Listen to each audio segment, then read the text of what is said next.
নমস্কার, আমি শুভম। আজ 12ই জানুয়ারি স্বামী বিবেকানন্দের জন্মদিন। 12ই জানুয়ারি 1853 সালে স্বামী বিবেকানন্দ জন্মগ্রহণ করেন। স্বামী বিবেকানন্দ ছিলেন একজন হিন্দু সন্ন্যাসী, দার্শনিক, লেখক, সঙ্গীতজ্ঞ এবং রামকৃষ্ণ পরমহংসদেবের প্রধান শিষ্য। তার পূর্বাশ্রমের নাম ছিল নরেন্দ্রনাথ দত্ত।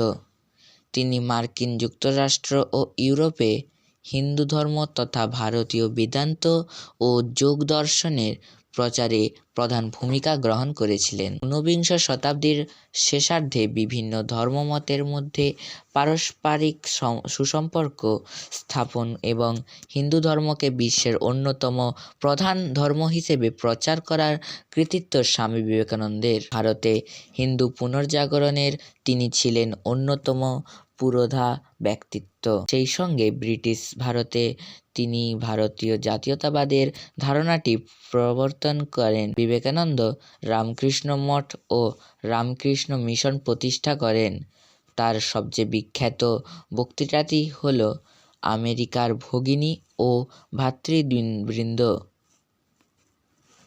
1893 খ্রিস্টাব্দে মার্কিন যুক্তরাষ্ট্রের শিকাগোয় বিশ্ব ধর্ম মহাসভায় প্রদত্ত চিকাগো বক্তৃতা, যার মাধ্যমে তিনি পাশ্চাত্য সমাজে প্রথম হিন্দু ধর্ম প্রচার করেন। ছোটবেলা থেকেই তিনি আকর্ষিত হতেন আধ্যাত্মিকতার প্রতি। তার গুরু রামকৃষ্ণ দেবের কাছ থেকে তিনি শেখেন সকল জীবই ঈশ্বরের প্রতিভূ, তাই মানুষের সেবা করলেই ঈশ্বরের সেবা করা হয়। রামকৃষ্ণের মৃত্যুর পর বিবেকানন্দ ভারতীয় উপমহাদেশ ভালোভাবে ঘুরে দেখেন এবং ব্রিটিশ ভারতের আর্থসামাজিক অবস্থা সম্পর্কে প্রত্যক্ষ জ্ঞান অর্জন করেন। পরে তিনি মার্কিন যুক্তরাষ্ট্রে গিয়ে 1893 খ্রিস্টাব্দে বিশ্ব ধর্ম মহাসভায় ভারত ও হিন্দু ধর্মের প্রতিনিধিত্ব করেন। মার্কিন যুক্তরাষ্ট্র, ইংল্যান্ড ও ইউরোপে তিনি হিন্দু দর্শনের বিভিন্ন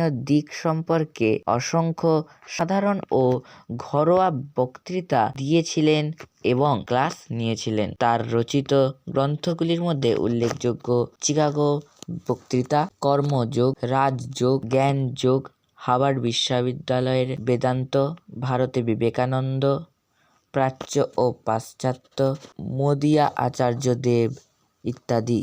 বিবেকানন্দ ছিলেন সঙ্গীতজ্ঞ ও গায়ক। তার রচিত দুটি বিখ্যাত গান হল খণ্ডন ভববন্ধন, রামকৃষ্ণ আরাত্রিক ভজন ও নাহি সূর্য নাহি জ্যোতি। এছাড়া নাচুক তাহাতে শ্যামা, 4 জুলাইয়ের প্রতি, সন্ন্যাসীর গীতি ও সখার প্রতি। তার রচিত কয়েকটি বিখ্যাত কবিতা, সখার প্রতি কবিতার অন্তিম 2টি চরণ, বহুরূপে সম্মুখে তোমার ছাড়ি কোথা খুঁজিছ ঈশ্বর, জীবে প্রেম করে যেইজন সেইজন সেবিছে ঈশ্বর, বিবেকানন্দের সর্বাধিক উদ্ধৃত একটি উক্তি।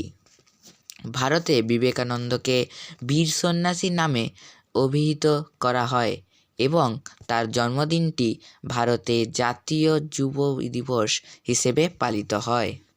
1897 খ্রিস্টাব্দের 1 মে কলকাতায় বিবেকানন্দ প্রতিষ্ঠা করেন ধর্মপ্রচারের জন্য সংগঠন রামকৃষ্ণ মঠ এবং সামাজিক কাজের জন্য সংগঠন রামকৃষ্ণ মিশন।